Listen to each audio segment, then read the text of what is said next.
Okay. So, thermal overload relay. Ako balik ka. Duha ka circuit breaker, tulo ka magnetic contactor, and then follow the circuit. Mas paso na tong connection. Bear with me, guys, because we have limited time. Ote. Okay. Sit. Then, thermal overload relay. Biraha lang pagkuan. So, as indicated in the diagram, Wa ako nagidumuok. Kay para mo ang W2 is connected into the terminal 2, terminal 4 of the thermal overload relay. And then this one, B1 will be connected to the terminal 1 of the thermal overload relay. And then terminal 6 will be connected into the U2. U2 is connected sa terminal 1 or terminal 2. And then, same configuration, taas, right? And then, schematic, terminal 2 connected to the terminal 6. Then terminal 4, then terminal 2 to terminal 6. And then baliktad, schematic diagram. Ang terminal 1 is connected sa magnetic contactor 2. Alright, or pwede na ako ibutang dari. Pwede na sa dari. Dari na lang. Okay. No, mali. Terminal 1 is connected sa line 3. Okay, terminal 1 will be connected on the line 3. Terminal 2 will be connected sa line 2. And terminal 1 will be connected sa line 3. Okay. Okay, so 1, 2, 3. So, complete the star configuration. Right, that's good. And now, we need to complete our circuit breaker 2. Okay. Okay, this is for the control circuit. Now, let us proceed to the circuit breaker 1 power supply. Oh, sakit. Okay, in real life, guys, keep it off ang atong circuit breaker. Always remember that. Always isolate the power, otherwise there will be kirig or casualty. So anyway, let us proceed for the control circuit. Okay, where line 1 or UBW or U will be connecting 95, 96, 90. Let us use the black wire. 95, 96, 96 into stop button. Ari natin butang. Stop button, terminal 1.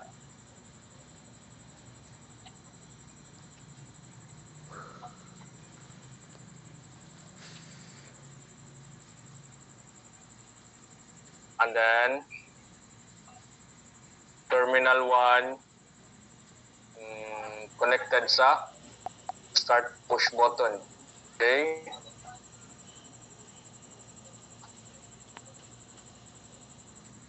Okay, start push button. Magnetic contactor 1, A1. Then A2. A1, A2 to line 2. Pinha. Right? That is for the start-stop control circuit. Now, let us proceed. So, holding contacts, M1, 1314. Magnetic contactor 1, 1314, na-address sa stop, na-address sa start. At running ipakilid ba kay aron dili kayo layo. Okay. Still adjust, okay. And the relay is connected sa 14. Okay. Now proceed to the M1 5354. This is for the star connection. Stop to 53 or 1314. So I can use the 13. Use na 13 to 53 and then 54 towards the timer, natay timer, ato yung build sa ni. Nagpila ganyan ako sisili. Isa.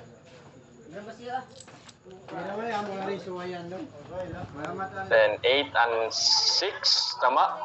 8 and 5, normally close. And then 8 and 5 into 21 and 22, M2. So this is for the delta. M2, 21 and 22, 21, 22, and then 22 to A1, A2 of M3, A1, A2, tama ba? A1, A2, and then A2 to star connection.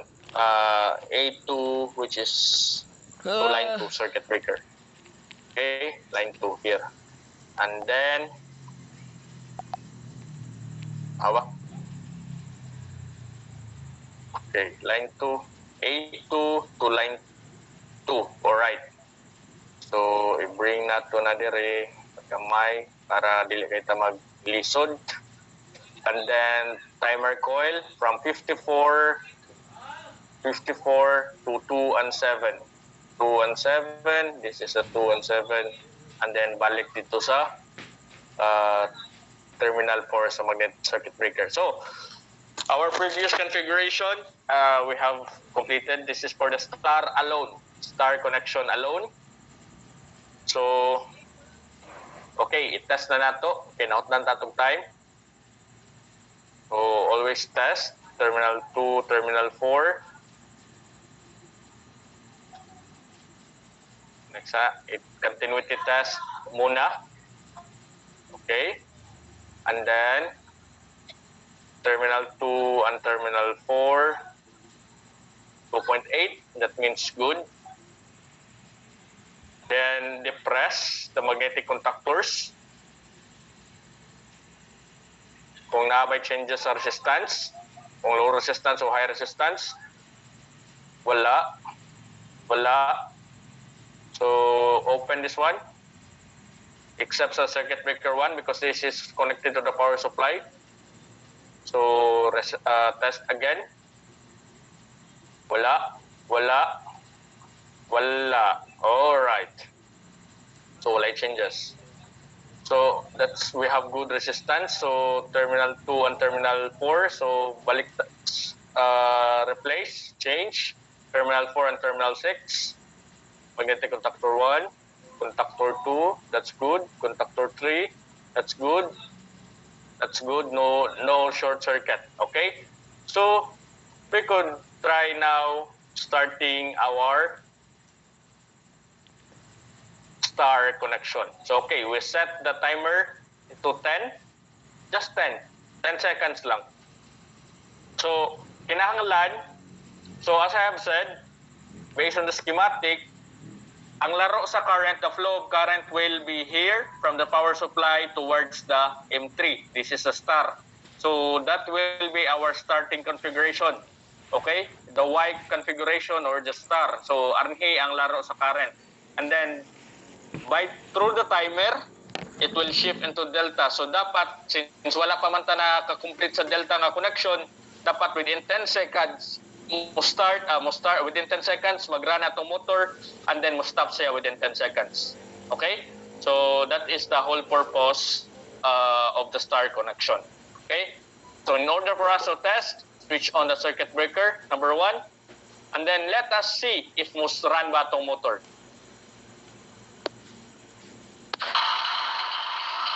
Tingdagan. 1, 2, 3, 4, 5, 6, 7, 8, 9, 10. So, automatically, pag set mo 10 sa timer, within the timer,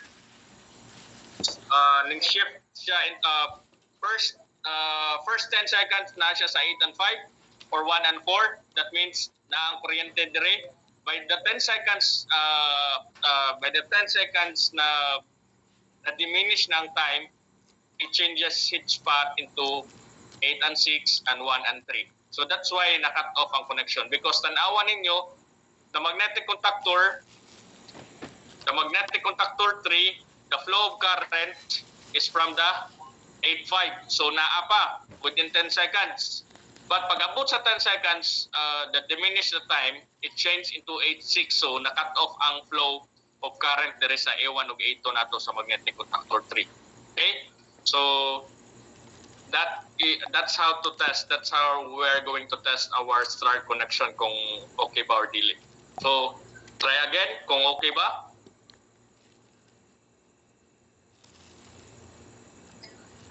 Okay.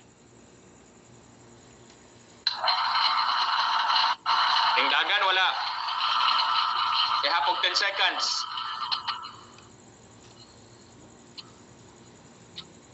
Okay? Stop siya after 10 seconds. Now guys, always remember when you are going to set the time, just click this one, the interface. Just click the timer and it will automatically indicate into the kind of preset time. So 10 seconds, 20 seconds, 30 seconds, 40, 50, 60, and so on. Okay? So 10 seconds sa atong interval. Now, let us build, na-try na to na hinggana ang kuan, hinggana ang star configuration. So, let us construct the delta configuration already. So, dali na lang kayo na kung ano yung pinakalasan.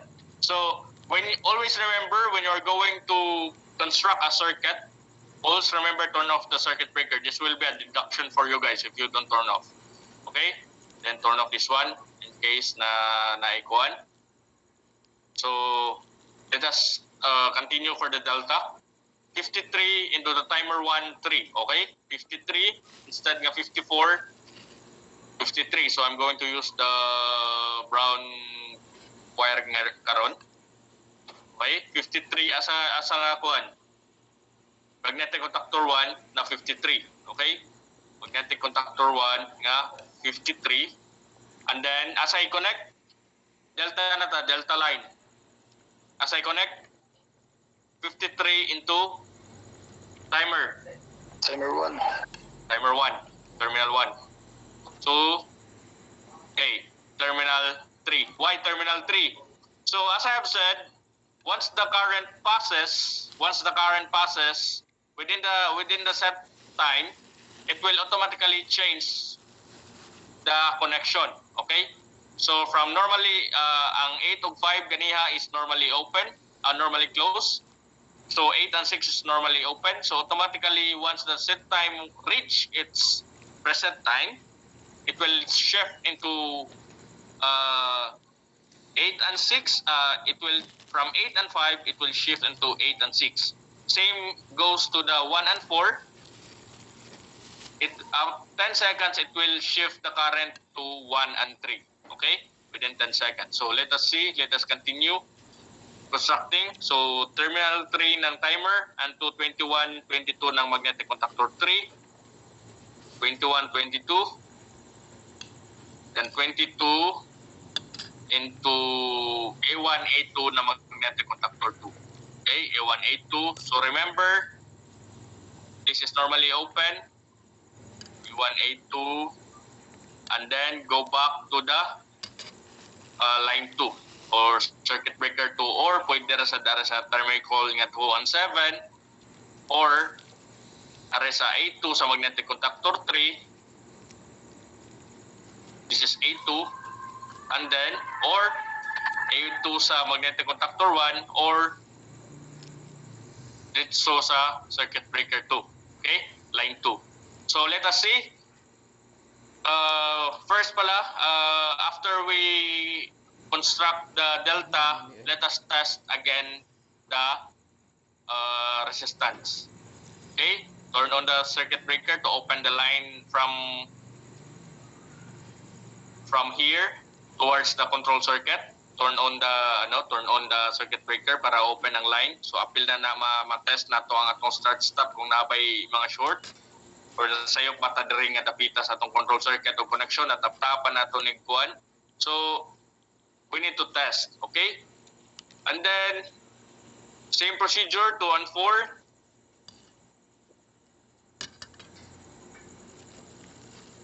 Right? So goods. So, goods. So, goods. Walay changes. Walay resistance low.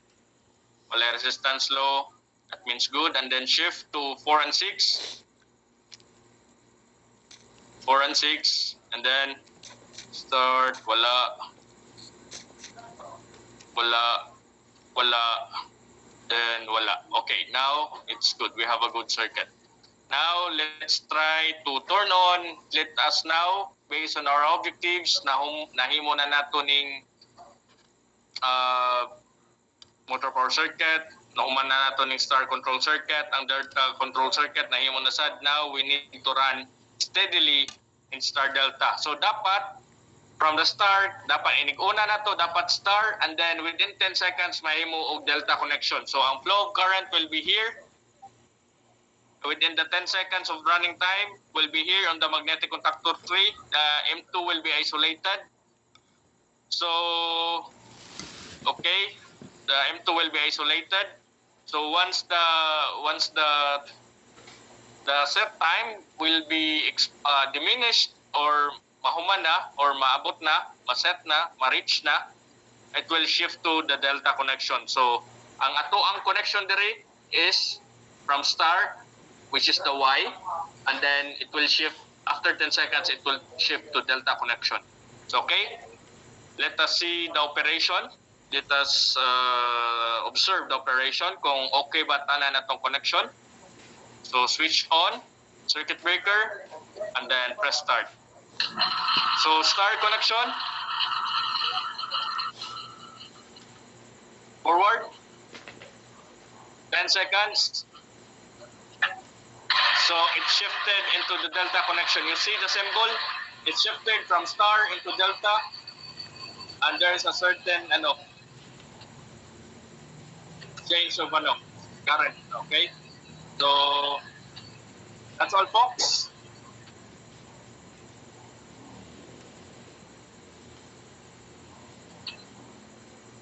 Okay, any more question? This na ako ni-submit. Any more question with regards to our last assessment for our semifinals? Pangutana.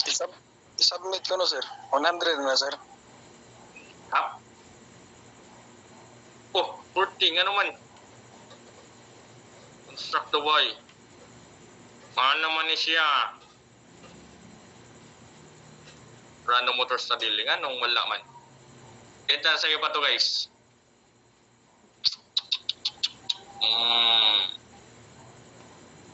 Set timer test motor with the delta nga nung wala siya ning kagat. I see.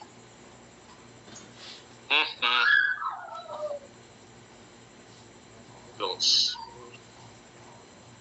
Wait. Try na to build balik. Kanong wa siya ning kuan.